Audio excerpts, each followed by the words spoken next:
കേന്ദ്രത്തിന്റെ പുതിയ വിദ്യാഭ്യാസ നയം അംഗീകരിക്കാനാവില്ലെന്ന് മുഖ്യമന്ത്രി പിണറായി വിജയൻ. കേന്ദ്ര സർക്കാരിന്റെ ശരിയല്ലാത്ത നയങ്ങൾക്കെതിരെ പോരാട്ടം നടത്തുന്ന കേരളത്തോട് കേന്ദ്രം പക തീർക്കുകയാണെന്ന് മുഖ്യമന്ത്രി പറഞ്ഞു. SFI 18ാം അഖിലേന്ത്യാ സമ്മേളനത്തിന്റെ ഭാഗമായ വിദ്യാർത്ഥി റാലി ഉദ്ഘാടനം ചെയ്ത് സംസാരിക്കുകയായിരുന്നു മുഖ്യമന്ത്രി. SFIക്ക് വലിയ ഉത്തരവാദിത്തമുള്ള കാലമെന്ന് മുഖ്യമന്ത്രി പിണറായി വിജയൻ. വിദ്യാർത്ഥി പ്രശ്നങ്ങളിൽ SFI നല്ല നിലയിൽ ഇടപെടുന്നുണ്ട്. കേന്ദ്ര സർക്കാർ വിദ്യാഭ്യാസ രംഗം കാവ്യവൽക്കരിക്കുന്നു.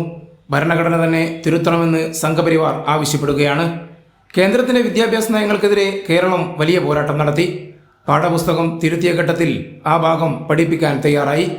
ഇത്തരം സമീപനങ്ങൾ സ്വീകരിക്കുന്നതിനാൽ കേന്ദ്രം കേരളത്തോട് പക തീർക്കുകയാണെന്ന് മുഖ്യമന്ത്രി പറഞ്ഞു. മഹാത്മാഗാന്ധിയെ പോലും മറ്റൊരു രീതിയിൽ ചിത്രീകരിക്കാൻ ശ്രമിക്കുന്നു.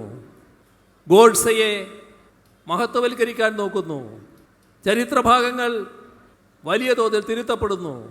അത്തരമൊരു ഘട്ടത്തിൽ SFI പോലുള്ള സംഘടനയ്ക്ക് വലിയ ഉത്തരവാദിത്വങ്ങളാണ് നിർവഹിക്കാനുള്ളത് എന്ന് നാം കാണണം.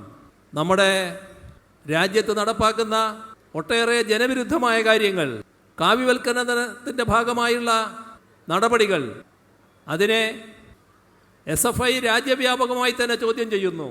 അഖിലേന്ത്യാ പ്രസിഡന്റ് ആദർശം സജി അധ്യക്ഷനായി.